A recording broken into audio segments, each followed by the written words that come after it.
Innal hamdalillah nahmaduhu wa nasta'inuhu wa nastaghfiruh wa na'udzu billahi min shururi anfusina wa min sayyiati a'malina. Man yahdihillahu fala mudilla lahu wa man yudlil fala hadiyalah. Wa asyhadu an la ilaha illallah wahdahu la syarika lah. Wa asyhadu anna Muhammadan abduhu wa rasuluhu amma ba'd. Ma'asyiral muslimin rahimani wa rahimakumullah. Segala puji bagi Allah tabaraka wa taala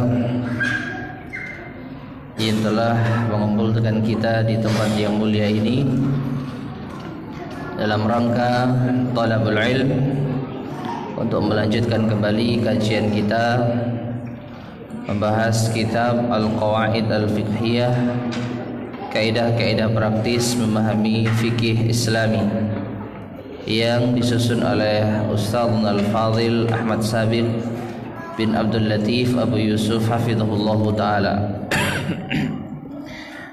Pada kesempatan kali ini kita masuk pada kaidah yang ke-9 dari kaidah-kaidah yang beraneka ragam. Selain kaidah kubra, kaidah besar, dan kaidah yang teksnya terambil dari nas dalil. Selain itu semua, yaitu kaidah ini berbunyi, man atlafa syai'an liyantafi'a bihi dhaminah. Barang siapa yang merusak sesuatu untuk mengambil manfaatnya, maka ia harus menggantinya. Dhaminah, ia menggantinya. Wa man atlafahu, namun siapa yang merusak sesuatu daf'an limadarratihi, untuk menolak madarat yang ditimbulkan darinya, fala dhamana alaihi, maka ia tidak wajib mengganti. Tidak ada kewajiban mengganti. Taib, kaidah yang ke-9 ini ma'asyiral muslimin rahimani wa rahimakumullah, terkait dengan merusak sesuatu. Jadi terbagi menjadi dua. Apabila merusak sesuatu itu untuk menolak madarat, maka tidak ada kewajiban baginya untuk mengganti. Tapi siapa yang merusak sesuatu untuk mengambil manfaat, maka ia harus menggantinya. Kita baca penjelasan dari al-muallif hafizahullahu ta'ala. Makna kaidah. Secara umum, maksud dari kaidah ini adalah bahwa barang siapa yang merusak barang milik orang lain karena dia ingin mengambil manfaat dari barang tersebut, maka dia wajib untuk menggantinya. Namun jika barang milik orang lain tersebut membahayakannya, lalu dia berusaha untuk menolak bahaya tersebut yang mengakibatkan kerusakannya, maka tidak ada kewajiban atasnya untuk mengganti. Jadi merusak barang milik orang lain untuk mengambil manfaat darinya, maupun juga mengambil manfaat dari merusak barang tersebut, seperti nanti insyaallah akan kita contohkan dengan contoh yang lain, maka dia wajib menggantinya. Namun apabila dia berusaha menolak bahaya dari suatu barang yang mengakibatkan kerusakan, maka tidak ada kewajiban atasnya untuk mengganti. InsyaAllah azza wa jalla dengan contoh berikut ini bisa dipahami. Jika seseorang diserang oleh sapi milik orang lain, lalu dia mencoba menghindari bahaya serangan sapi tersebut yang mengakibatkan matinya sapi tersebut, maka tidak wajib bagi dia untuk mengganti. Gimana contohnya? Diserang sapi orang, lalu ngeles, lalu sapinya masuk got, lalu mati. Ya, kurang lebih seperti itu contohnya. Maka tidak ada kewajiban baginya untuk mengganti sapi tersebut. Kenapa? Karena dia menghindar dari bahaya serangan sapi tersebut. Sapi itu memadaratkan dirinya, sehingga dia menghindari serangan sapi tersebut, tapi mengakibatkan matinya sapi tersebut. Seandainya dia tidak menghindar, apa yang terjadi? Dia yang mati. Atau mungkin bukan menghindar lah, apa ya, diarahkan atau ditahan, ya, tapi dia nggak mau, dia maunya menghindar, akhirnya apa? Mati sapi tersebut. Maka dia tidak perlu mengganti. Namun ini sebaliknya, jika ada seseorang yang kelaparan lalu dia menyembelih sapi milik orang lain, maka wajib bagi dia untuk menggantinya. Kalau ini jelas ya, menyembelih sapi milik orang lain demi untuk apa? Mengambil manfaat. Ya, ada orang yang lapar lalu dia nyembelih sapi orang lain, maka dalam hal ini wajib untuk menggantinya. Wallahu alam, yang dicontohkan mu'alif di sini hanya ini saja. Kita baca dulu penjelasannya. Hal ini dikarenakan bahwa kejadian yang pertama yang dia lakukan hanyalah membela diri dari bahaya yang ditimbulkan oleh sapi tersebut. Ya, jadi kerusakan yang ditimbulkan atas upayanya untuk menyelamatkan diri, maka tidak ada kewajiban mengganti. Sedangkan dalam keadaan yang kedua, sapi tersebut sama sekali tidak membahayakannya, dan dia sendirilah yang ingin mengambil manfaat dari sapi tersebut tanpa adanya bahaya darinya sama sekali. Kalau seperti ini contohnya insya Allah jelas ya, dan tidak ada seorang pun yang akan menuntut atas kematian sapi yang menyerang orang lain. Kita ambil contoh mungkin dari kejadian yang lain. Apa misalnya ya? Motor misalnya. Ada motor, apa misalnya? Motor jalan sendiri nggak bisa ya? Ya, motor mungkin meluncur gitu.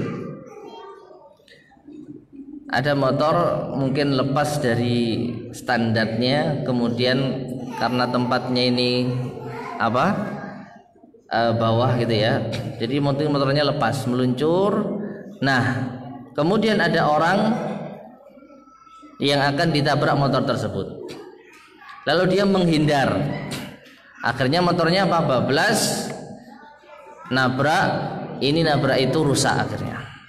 Seandainya dia mau, mungkin dia bisa menahan, mungkin ya, ditahan motor itu lalu diselamatkan atau gimana lah. Tapi dia tidak, dia menghindar.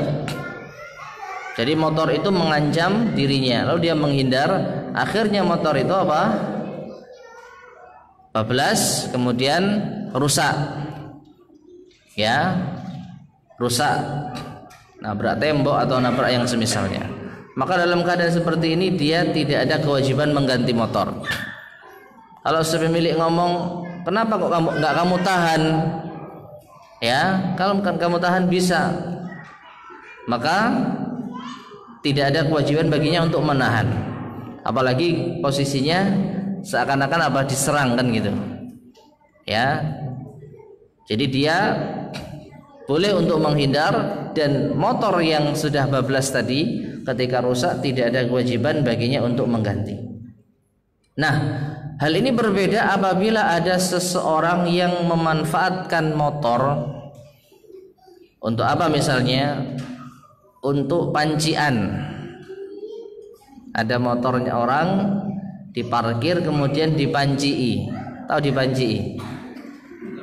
Nah, dinaiki, ya mungkin membetulkan lampu atau apa, ternyata pudul, spionnya kah atau standarnya patah, atau apanya, maka dalam keadaan seperti ini ia wajib mengganti. Jelas kalau ini ya.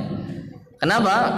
Karena dia mengambil manfaat, dia merusak barang orang lain untuk mengambil manfaat darinya. Contoh yang lain pula yang dulu mungkin pernah kita sampaikan, ada orang yang terperangkap di dalam rumah, dalam kondisi rumah itu kebakaran atau yang semisalnya. Pintu nggak bisa diakses, satu-satunya adalah jendela. Namun jendela ini juga nggak bisa dibuka, maka satu-satunya cara dipecah. Akhirnya apa? Orang yang di luar memecah kaca jendela rumah tersebut. Yang dengan itu dia bisa mengambil manfaat untuk menyelamatkan orang yang ada di dalam rumah. Maka dalam kondisi seperti ini dia wajib mengganti kaca tersebut kalau seandainya dituntut.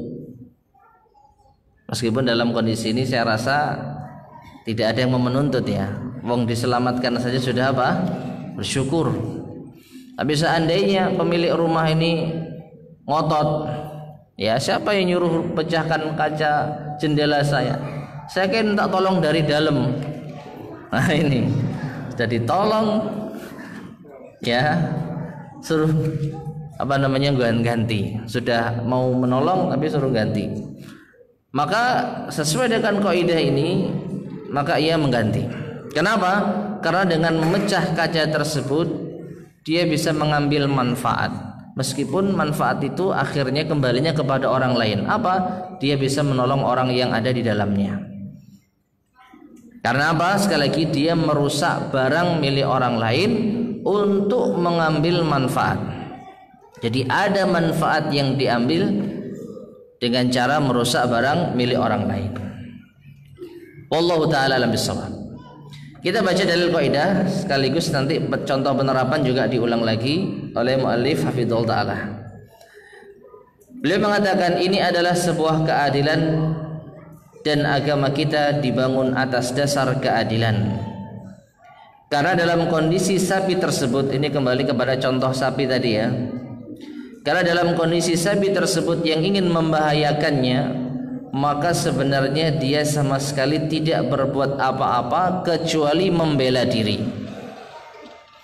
Sedangkan membela diri adalah sesuatu yang diperintah oleh syariat. Maka kalau dalam pembelaan diri tersebut mengakibatkan rusaknya sapi tersebut, maka itu bukan merupakan tanggung jawab dia. Bahkan akan menjadi sebuah kezaliman kalau kerusakan itu harus menjadi tanggung jawabnya. Ini kondisi yang pertama. Namun Allah alam bisawab di sini, kalau kita lihat contohnya, itu sapi nyerang, lalu orang itu menghindar, ya kan? Menghindar.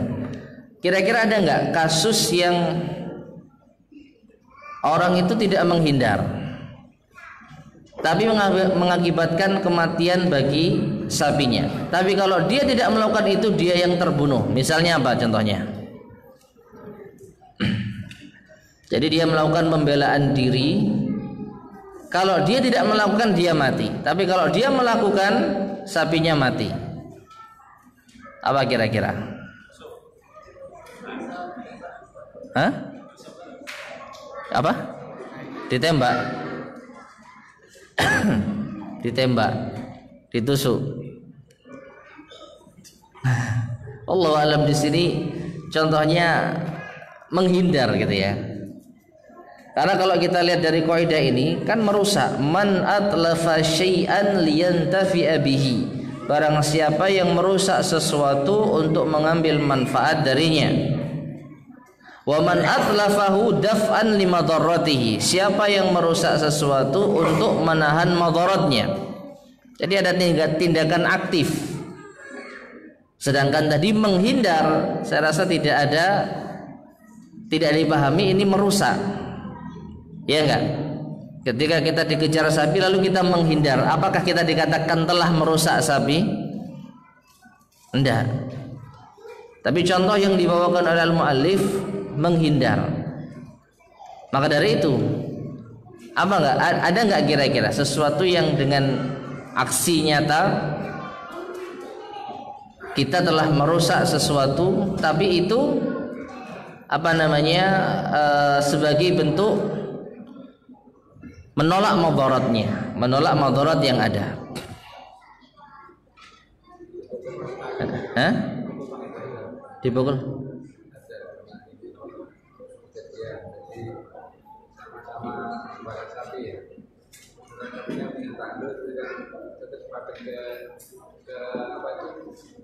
Pohon, pagar, tebing.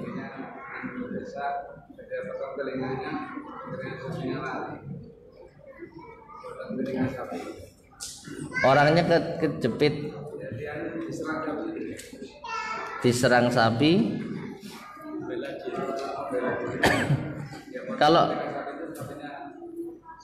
Kalau sapinya nggak dipotong telinganya, gitu ya. Wallahu a'lam, mungkin bisa seperti itu. Jadi menolak bahaya atau mempertahankan diri dari bahaya serangan sapi dengan cara merusak sapi tersebut. Ya berarti apapun yang terjadi, apapun akibat yang terjadi dengan memotong telinga tersebut, maka tidak mengganti, tidak ada kewajiban mengganti. Wallahu a'lam, semoga ini bisa menjadi contoh yang real ya. Karena kalau sekedar menghindar, saya rasa siapapun tidak akan meminta pertanggungjawaban. Tapi kalau dipotong telinganya, nah ini, sapi saya kok putus telinganya, ya saya yang motong, soalnya sapimu nyerang saya. Nah ini, ya, wallahu a'lam bishawab. Atau mungkin juga kaki sapi membahayakan orang, misalnya ada orang diinjak gitu ya sama sapi. Ya. Kalau orang itu dibiarkan mati, tapi kalau kakinya sapi dipotong, orang itu selamat. Ya wallahu a'lam, mungkin bisa seperti itu. Jadi dia melakukan perusakan, man atlafahu daf'an limadarratihi. Siapa yang merusak sesuatu untuk menolak madaratnya, maka tidak wajib mengganti. Ya. Jadi mungkin orang diserang sapi, ditendang, diinjak, kemudian dia bawa pisau lalu ditusukkan ke mana? Ke kakinya, kemudian kakinya sakit, kemudian pincang. Maka wallahu alam dalam hal ini semoga masuk kaidah ini. Jadi tidak mengganti sapi tersebut. Nah, ini kondisi yang pertama. Sedangkan dalam kondisi kedua, sapi disembelih untuk makan. Ya, keadilan menuntut dia untuk mengganti barang yang dia rusakkan. Karena yang dia rusakkan itu sama sekali tidak membahayakannya. Maka kalau dia merusaknya karena kepentingan dirinya, maka wajib untuk menggantinya. Dan merupakan sebuah kezaliman kalau dia tidak mengganti. Kalau ini jelas ya, membunuh sapi untuk dimakan dagingnya, maka wajib untuk mengganti. Kemudian contoh penerapan kaidah. Yang pertama, kalau ada seseorang yang mencukur atau memotong rambut kepalanya ini ya. Di situ tertulis apa? Kepadanya, kepalanya ini. Kalau ada seseorang yang mencukur atau memotong rambut kepalanya saat ihram sebelum waktu tahallul disebabkan karena ada kutu yang membuat kepalanya gatal, maka dia wajib membayar fidyah. Hal ini disebabkan yang membahayakan itu bukan rambutnya, namun kutu yang berada padanya. Sedangkan kalau tumbuh rambut di kelopak matanya saat ihram yang membuat dia sakit, maka boleh mencabutnya tanpa wajib membayar fidyah. Taib. Mencukur rambut saat ihram ini termasuk di antara hal yang dilarang dan ada hukumannya, yaitu membayar fidyah. Namun apabila seseorang mencukur rambutnya karena memang rambut itu mengganggu, jadi rambut itu yang mengganggu, seperti di sini dicontohkan rambut tumbuh di kelopak mata. Jadi kalau rambut ini dibiarkan ini mengganggu, maka dia boleh untuk memotong rambut yang tumbuh tersebut tanpa ada bayar sama sekali, tanpa ada bayar fidyah sama sekali. Ya, kenapa? Karena dia melakukan perusakan untuk menolak madarat yang ditimbulkan darinya. Dan ini berbeda dengan apa? Kutu yang membuat rambut gatal. Ya, ada orang dalam keadaan ihram rambutnya gatalnya bukan main, padahal belum waktunya tahallul. Supaya nggak gatal, akhirnya dia potong rambutnya supaya kutu tidak mau nempel di rambutnya. Maka dalam kondisi ini dia wajib membayar fidyah. Mengapa? Karena dia telah merusak rambut tersebut, ya. Karena yang membuat dia gatal itu bukan apa? Rambutnya. Jadi yang memadorotkan dirinya sehingga dia gatal itu bukan rambutnya, tapi apa? Kutu. Cuman dia berpikiran kalau rambut ini dipotong maka kutu tidak akan hinggap di sana. Nah, dari sini masyaallah muslimin rahimani wa rahimakumullah, jadikan ini sebagai suatu patokan. Kalau ada sesuatu yang mengganggu dan itu mengakibatkan kita melakukan larangan-larangan ihram, dalam hal ini contohnya itu tadi memotong rambut, tapi rambut ini memang mengganggu. Kalau dibiarkan tumbuh dia akan mengganggu, maka boleh untuk dipotong tanpa harus membayar fidyah. Dan ini berbeda apabila yang mengganggu itu sebenarnya kutu. Yang mengganggu sebenarnya kutu, tetapi kita memotong rambut supaya kutu tidak mau tinggal di kepala kita. Nah, ini akhirnya apa? Kita memotong rambut, dan ini termasuk di antara hal yang dilarang. Karena apa? Yang merusak atau yang memadaratkan itu bukan rambutnya, tapi apanya? Kutunya. Maka memotong rambut karena kesalahan kutu, ya. Memotong rambut karena kerusakan yang ditimbulkan dari kutu, ini termasuk di antara larangan ihram. Wallahu a'lam bishawab. Yang kedua, contoh penerapan kaidah. Seandainya ada sebuah kapal yang hampir tenggelam karena terlalu banyak muatan,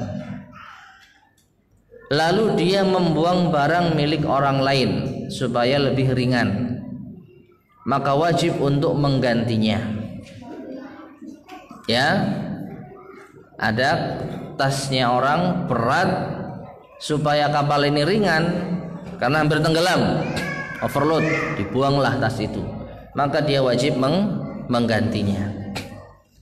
Namun jika ada barang milik orang lain yang jatuh dan akan mengenai dirinya, lalu dia menolaknya sehingga rusak, maka tidak wajib menggantinya. Ini persis seperti contoh sapi tadi, ya. Apa?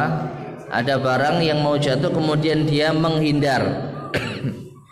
Ya, contohnya mungkin ya tasnya tadi, ada koper dari atas mau jatuh, mau menimpa dirinya, lalu dia menghindar atau dia arahkan ke sana, jatuh pecah, maka tidak ada kewajiban baginya untuk mengganti. Ya, kenapa? Karena dia melakukan hal tersebut untuk menolak madarat yang ditimbulkan dari barang tersebut. Berbeda dengan dia membuang barang milik orang lain ke laut. Ya, jelas-jelas barang ini enggak melakukan penyerangan, tidak mengancam. Mengancam enggak? Kalau mau dikatakan mengancam, ya semua mengancam.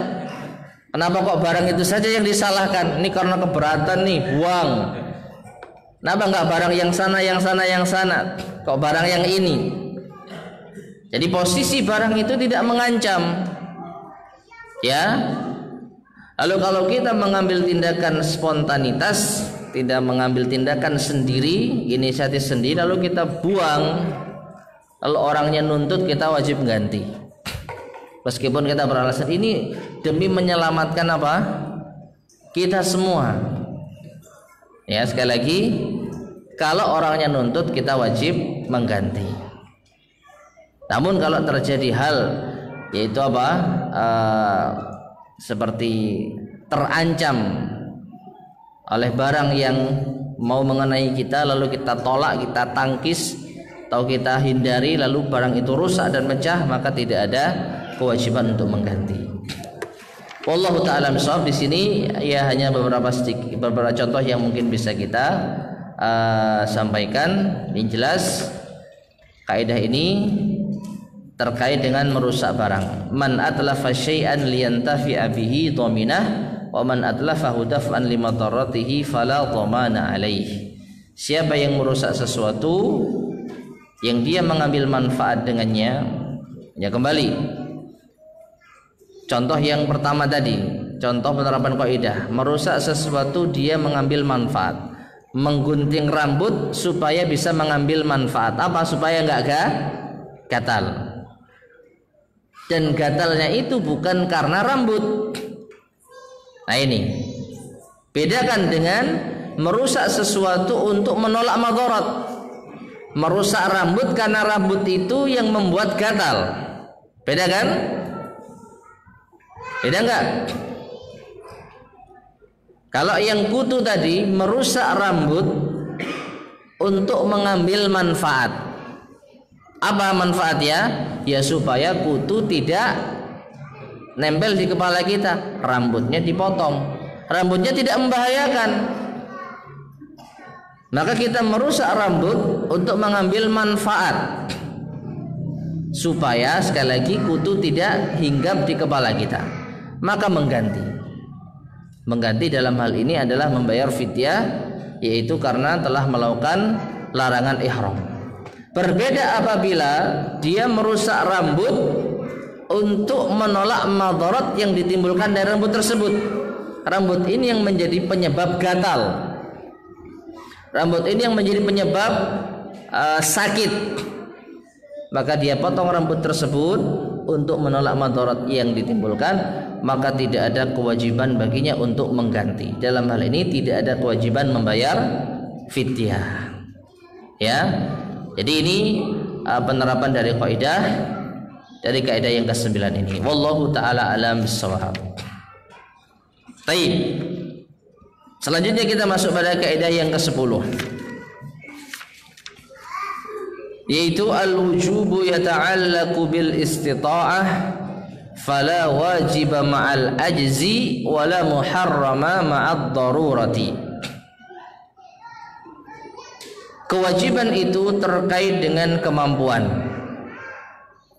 Maka tidak ada kewajiban kalau tidak mampu, serta tidak ada keharaman kalau terpaksa dalam kondisi darurat. Masyaallah muslimin rahimani wa rahimakumullah. Kaidah 10 ini insyaallah sebenarnya termasuk di antara perluasan dari kaidah kubra, yaitu al-masyaqqatu tajlibut taisir. Kaidah yang keberapa itu? Al-masyaqqatu tajlibut taisir. Kaidah ketiga kalau nggak salah. 3 atau keempat ya.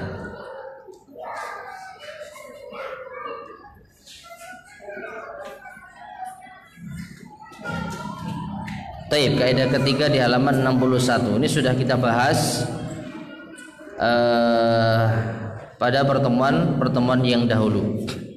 Jadi asal dari kaidah ini adalah al-masyaqqatu tajlibut taisir, kesulitan membawa kepada kemudahan.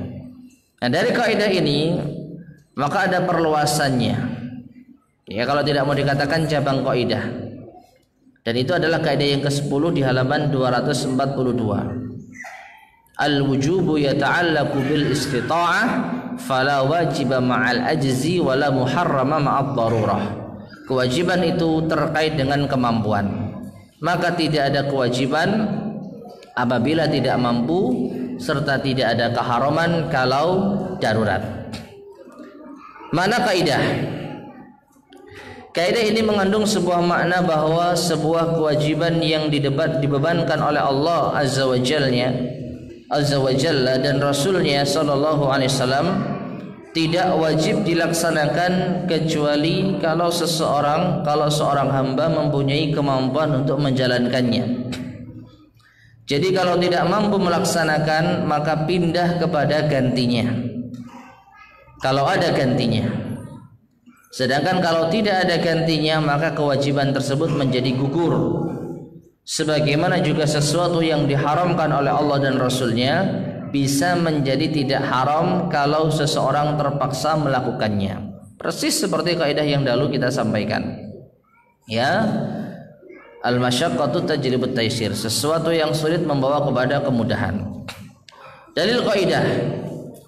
Banyak sekali nas-nas syar'i yang menunjukkan pada kaidah berharga ini. Di antaranya firman Allah Ta'ala, fattaqullaha mastata'tum. Bertakwalah kalian kepada Allah semampu kalian. Allah Subhanahu wa taala menyebutkan takwa itu sesuai dengan apa? Kemampuan. Dan juga firman-Nya, la yukallifullahu nafsan illa wus'aha. Allah tidak membebani seorang jiwa kecuali sesuai kemampuannya. Serta firman-Nya, Rabbana wa la tahmil alaina isran kama hamaltahu ala alladhina min qablina Rabbana wa la tuhammilna ma la taqata lana bih.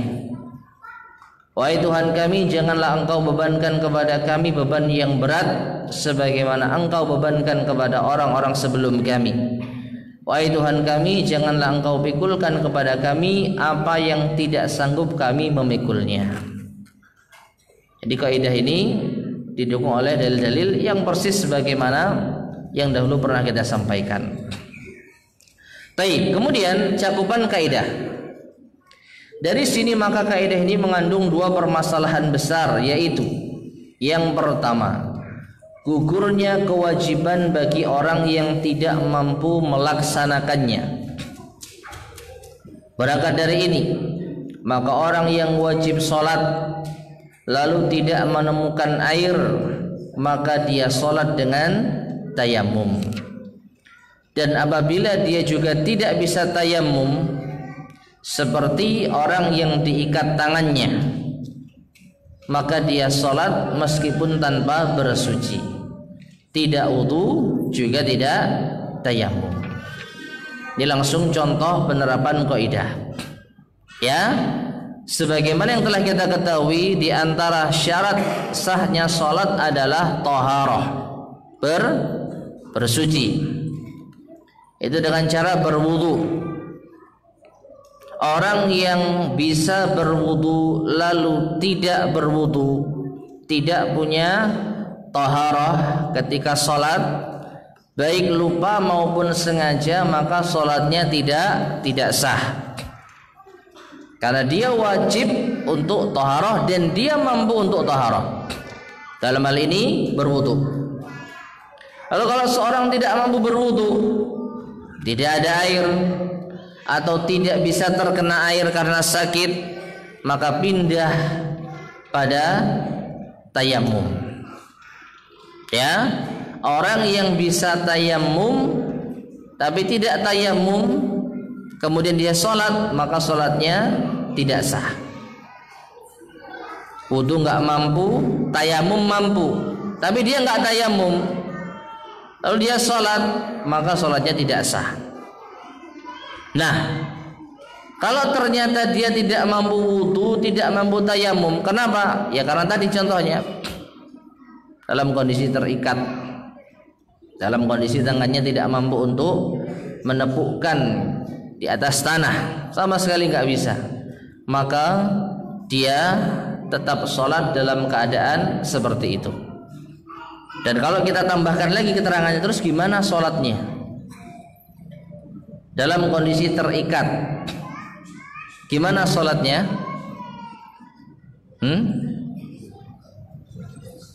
Gimana sholatnya? Kembali kepada hadis Rasulullah SAW, "Shalli qa'iman fa illam tastati' fa qa'idan fa illam tastati' fa ala junubin fa ala jambin." Ya. Dalam riwayat yang lain ada tambahan, kalau enggak mampu juga fayumi'u iman, maka dia bisa berisyarat. Ini jadi orang yang yaitu diikat sekat sehingga dia tidak bisa berwudu, tidak bisa tayamum, bahkan tidak bisa sholat dengan sempurna, maka dia sholat dalam keadaan terikat dengan berisyarat. Ya, dengan berisyarat. Nah, kemudian beliau membawakan dalil-dalil dari firman Allah Subhanahu wa taala dan hadis Rasulullah sallallahu alaihi wasallam. Perhatikanlah firman Allah Azza wa Jalla dalam surat An-Nisa ayat ke-43.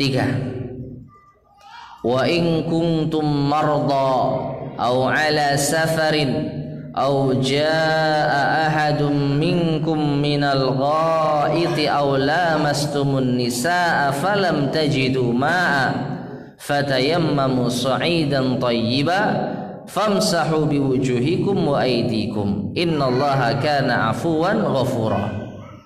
Ya, artinya, dan jika kamu sakit atau sedang dalam safar atau kembali dari tempat buang air, ya, maksudnya auja ahadum minkum minal ghaid ini, atau buang air, atau kalian telah menyentuh wanita, maksudnya kalian telah berkumpul dengan istri kalian, falam tajidu ma'a, lalu kalian tidak menjumpai air, maka bertayamumlah dengan tanah yang baik dan usaplah wajah-wajah kalian dan tangan-tangan kalian, sesungguhnya Allah Maha Pemaaf lagi Maha Pengampun. Ya, jadi ini syariat tayammum.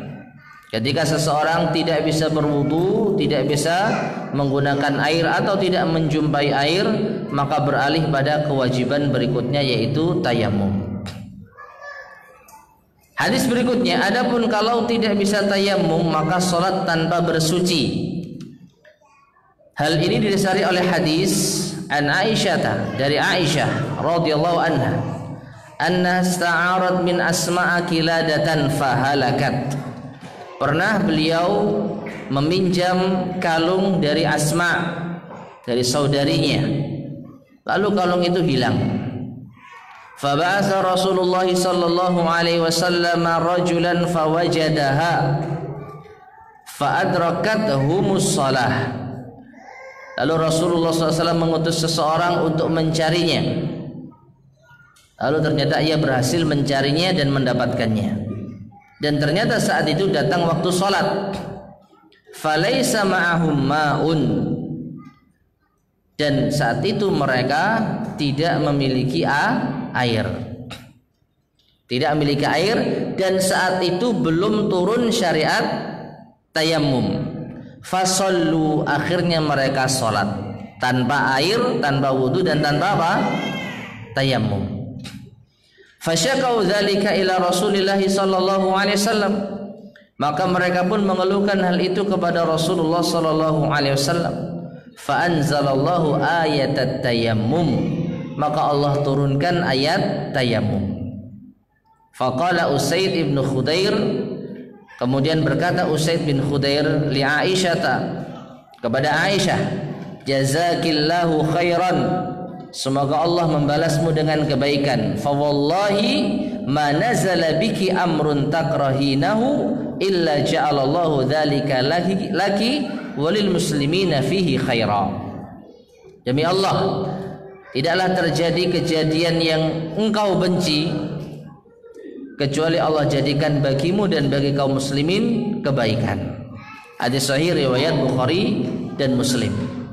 Nah, inti dari hadis ini terkait dengan pembahasan kita, Imam Bukhari meletakkan hadis ini pada bab apabila seseorang tidak menemukan air dan tanah. Ya, artinya apa? Kalau seseorang tidak mampu berwudu, tidak ada air dan tidak mampu bertayamum, maka dia bisa sholat tanpa wudu dan tanpa tayamum. Ini menunjukkan kewajiban itu sesuai dengan kemampuan. Orang wajib berwudu apabila memang dia mampu berwudu. Orang wajib tayamum apabila memang ia mampu bertayamum. Tidak mampu wudu tapi mampu tayamum. Tapi seandainya tidak mampu wudu dan tidak mampu tayamum, maka gugurlah kewajiban taharah bagi dirinya. Ya, gugurlah kewajiban taharah bagi dirinya, sehingga dia bisa mengerjakan sholat tanpa taharah tersebut. Dan ini pula yang diambil dari hadis tadi. Ya, adapun ucapan Usaid bin Hudayr bagian terakhir tadi, ia mendoakan kebaikan bagi Aisyah. Padahal kalau dilihat justru Aisyah ini apa? Secara sepintas yang menyebabkan kaum muslimin apa? Yang menyebabkan kaum muslimin kesusahan. Yang pertama, gara-gara dia menghilangkan kalung saudarinya, Rasulullah mengutus orang untuk mencari kalung. Ya, nampaknya ngerepotin kan gitu. Seandainya nggak hilang, tentu pasukan itu akan melanjutkan perjalanan. Tapi karena hilang, karena sayangnya Rasulullah SAW kepada Aisyah, akhirnya diperintahkanlah beberapa orang untuk mencari kalung tersebut. Ini yang pertama. Yang kedua, setelah kalung itu ketemu, ternyata masih menyisakan masalah apa? Waktu sholat tidak ada apa? Air. Yang sepintas sekali lagi, wah ini gara-gara nyari kalungnya Aisyah, kita jadi nggak bisa sholat dengan apa? Dengan sempurna, nggak ada air. Akhirnya mereka sholat tanpa wudu, karena saat itu belum turun syariat apa? Tayamum. Mereka sholat tanpa wudu. Nah, ternyata setelah itu ketika mereka mengadukan hal ini kepada Rasulullah SAW, maka Allah turunkan syariat tayamum. Maka Usaid bin Hudayr radhiyallahu anhu, sahabat Ansar, ya justru mengambil sisi lain, pelajaran yang luar biasa dari hilangnya kalung Aisyah, kalung Asma binti Abi Bakar, saudarinya Aisyah tersebut. Ya, yang bisa kita simpulkan, jika seandainya tidak kehilangan kalung tersebut, entah Allah turunkan syariat tayamum lewat mana. Ya, entah Allah Subhanahu wa taala turunkan syariat tayamum lewat kejadian yang mana. Dari sini maka Usaid bin Hudayr sangat apa? Sangat memuji Aisyah. Ya, di sisi lain dari kerepotan yang mungkin menjadi penyebab kaum muslimin atas perbuatan Aisyah, di sisi lain Allah Subhanahu wa taala berikan kemudahan dengan syariat tayamum. Lalu bagaimana kasus orang-orang yang sholat tanpa wudu dan tayamum tadi? Jawabannya, sholatnya tetap sah, karena saat itu mereka tidak mampu wudu dan belum ada syariat tayamum. Nah, oleh karena itu Al-Imam Ibnu Hazm berkata dalam Al-Muhalla, seseorang yang dipenjara di mana dia tidak menemukan tanah dan air, atau seseorang yang disalib lalu datang waktu sholat, maka hendaklah dia mengerjakan sholat dengan keadaan apa adanya, dan hukum sholatnya sah, dan dia tidak diwajibkan mengulanginya ketika dia menemukan air saat waktu sholat itu masih ada, atau tidak menemukan air kecuali setelah keluar waktu sholat. Wallahu a'lam bishawab. Seingat saya ini ada perbedaan pendapat di kalangan para ulama kita, yaitu apa? Orang yang tidak menjumpai air tidak bisa tayamum. Maksudnya ini tidak bisa tayamum dan tidak menjumpai air, maka dia sholat dalam keadaan apapun juga. Namun ternyata setelah sholat dan waktu belum habis, waktu sholat masih ada, katakanlah zuhur ya, zuhur. Habis sholat zuhur dalam keadaan apa adanya. Setelah itu belum masuk waktu asar, ternyata menjumpai air.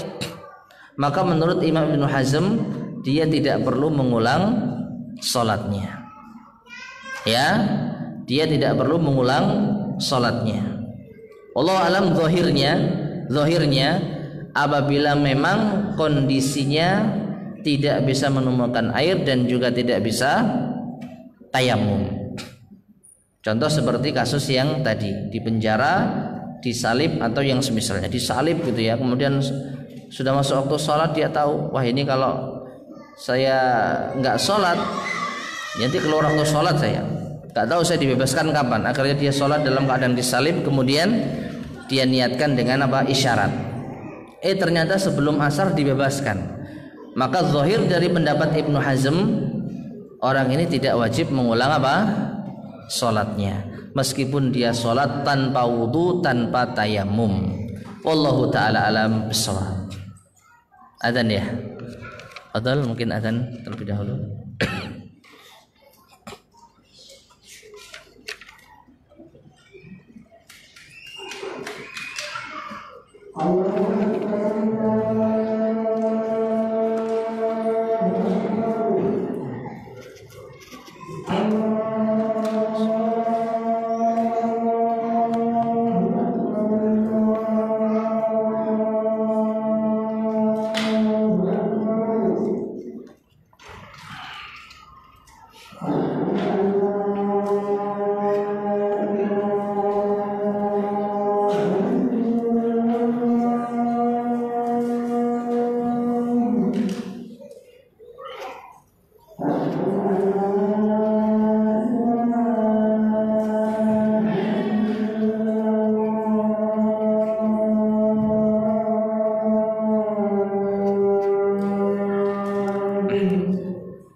Taib. Ma'asyar muslimin rahimani wa rahimakumullah. Itulah diantara contoh dari cakupan kaidah yang pertama, yang intinya kewajiban itu menjadi gugur karena ketidakmampuan. Kembali kepada kaidah al-wujubu yata'allaqu bil istita'ah. Kewajiban ini terkait dengan kemampuan. Fala wajiba ma'al ajzi, maka tidak ada kewajiban dikala tidak mampu. Dan contoh yang dibawakan mu'allif adalah wudu. Seorang yang mau salat maka dia wajib berwudu. Maka tatkala dia tidak mampu berwudu, beralih pada kewajiban berikutnya yaitu tayamum. Dan sampai pun dia tidak mampu bertayamum, maka gugurlah kewajiban taharah baginya, sehingga dia salat tanpa wudu, tanpa tayamum. Wallahu taala alam bisawab. Adapun contoh berikutnya masih tentang salat, namun di sini menyisakan banyak pembahasan karena banyak dalil yang akan dipaparkan. Jadi insyaallah akan kita lanjutkan biidznillah pada pertemuan berikutnya. Wallahu taala alam bisawab. Sampai sini barangkali ada yang tanyakan, tafadhol silakan. Ya.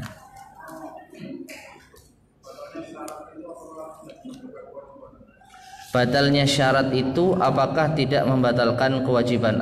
Artinya sholatnya jadi nggak wajib gitu. Wallahu a'lam bishawab.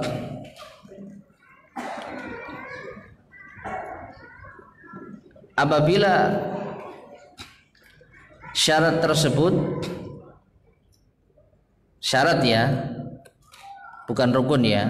Kalau syarat itu di luar ibadah dan ini terpisah dengan suatu ibadah, maka setahu saya wallahu alam tidak membatalkan, tidak menggugurkan kewajiban. Meskipun kalau kita lihat dari sisi yang lain menggugurkan kewajiban. Contohnya apa? Zakat. Ya kan? Di antara syarat wajibnya zakat itu memiliki harta yang mencapai nisab dan dimiliki dalam waktu setahun. Kalau seseorang tidak punya harta sampai nisab, maka gugurlah kewajiban zakat. Mungkin dikaitkan seperti itu ya. Adapun sholat, maka wallahu alam bisawab, wallahu alam, nampaknya ada perbedaan antara syarat wajib sholat dengan syarat sahnya sholat. Nah ini tadi yang dibahas itu syarat sahnya sholat. Syarat sahnya sholat menghadap kiblat, kemudian toharoh, kemudian bersih dari najis dan seterusnya dan seterusnya. Tapi kalau syarat wajibnya sholat, balik, berakal, kemudian apa lagi? Islam. Nah, ketika orang tidak terpenuhi salah satu syarat wajibnya sholat, gugurlah kewajiban sholat. Orang gila, hilang akalnya, gugur kewajiban sholat. Kenapa? Karena dia tidak terpenuhi syarat wajibnya sholat. Tapi kalau syarat sahnya sholat ini bahasan yang lain. Jadi yang kita bahas tadi adalah syarat sahnya sholat. Menghadap kiblat, kemudian toharoh, memiliki wudu, kemudian suci dari najis, ini adalah syarat sahnya sholat. Nah, ketika syarat sahnya sholat ini tidak terpenuhi karena ketidakmampuan, maka hukum kewajiban sholat masih berlaku apabila terpenuhi syarat wajibnya sholat tadi. Apa? Balik, berakal, Islam. Ya, jadi beda pembahasan. Jadi wallahu a'lam bishawab. Jadi bedakan antara syarat wajib dengan syarat sah. Ya, wallahu a'lam bishawab. Ada lagi yang disampaikan? Ya.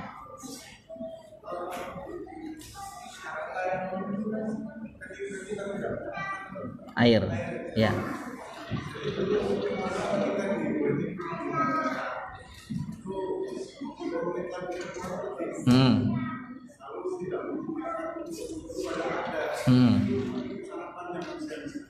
Kalau ditinggal nanti ketinggalan, ya. Taib.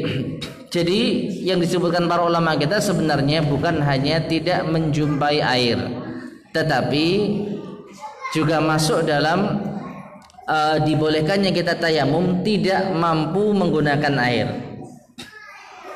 tidak memungkinkan untuk menggunakan air. Airnya ada tapi kita nggak bisa gunakan. Contohnya di sebagian keadaan, di sebagian kondisi dilarang bagi kita untuk menggunakan air berlebih, ya. Nanti dikhawatirkan terjadinya konslet atau apa, ya. Meskipun sebenarnya kalau mau sedikit bandel bisa wudhu, tapi apabila kita dilarang karena mengkhawatirkan keselamatan, maka sebagian pendapat mengatakan boleh bertayamum. Ya, jadi boleh bertayamum di kondisi seperti itu. Karena dia meskipun ada air tapi tidak bisa menggunakan air. Wallahu a'lam bishawab. Itu lagi nih sampaikan.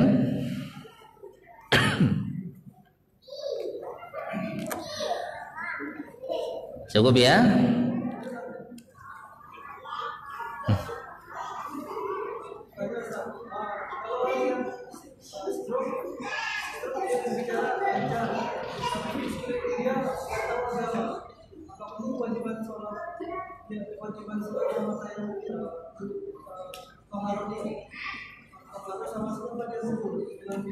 Tidak gugur.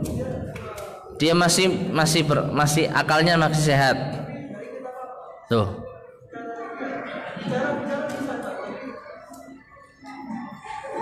Bicara bisa tapi mengigau.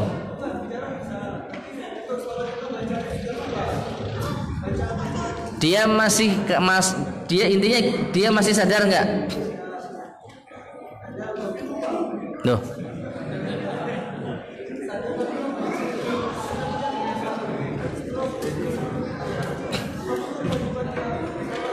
Selama dia masih sadar, dia bisa ngomong nyambung meskipun hanya sekedar ngangguk-ngangguk, maka dia masih wajib sholat. Cuman sholatnya bagaimana? Ya sesuai kemampuan. Kalau nggak bisa bergerak untuk berwudu, tayamum. Kalau nggak bisa bergerak untuk tayamum dan orang di sekitarnya tidak ada yang bisa mewudukan dan mentayamumkan, sholat apa adanya. Sholatnya gimana? Gimana sholatnya? Ya semampunya, dengan isyarat. Ya. Jadi kalau dia masih, misalnya ya, sholat durung, dia mengatakan belum, karena memang belum sholat berarti dia masih sadar. Tapi kalau diajak ngomong ngelantur ke sana kemari, ada isyarat sudah nggak connect lagi gitu ya, maka wallahu alam saat itu mungkin gugur baginya kewajiban sholat. Coba antum tes, ya, tanya-tanyain nyambung ndak, ya. Adapun dia nggak lancar bicara, mungkin karena syarafnya yang nggak benar, ini masalah lain. Yang penting kalau dia masih sadar dengan apa yang kita sampaikan, cuman responnya yang lambat, berarti dia masih berakal. Kalau masih berakal maka wajib sholat. Sholatnya bagaimana? Sesuai kemampuan. Wallahu ta'ala alam bissawab. Taib, kita akhiri. Semoga bermanfaat. Kurang lebihnya saya mohon maaf. Subhanakallahumma bihamdika asyhadu an la ilaha illa anta astaghfiruka wa atubu ilaik. Alhamdulillahirabbil alamin. Assalamualaikum warahmatullahi wabarakatuh.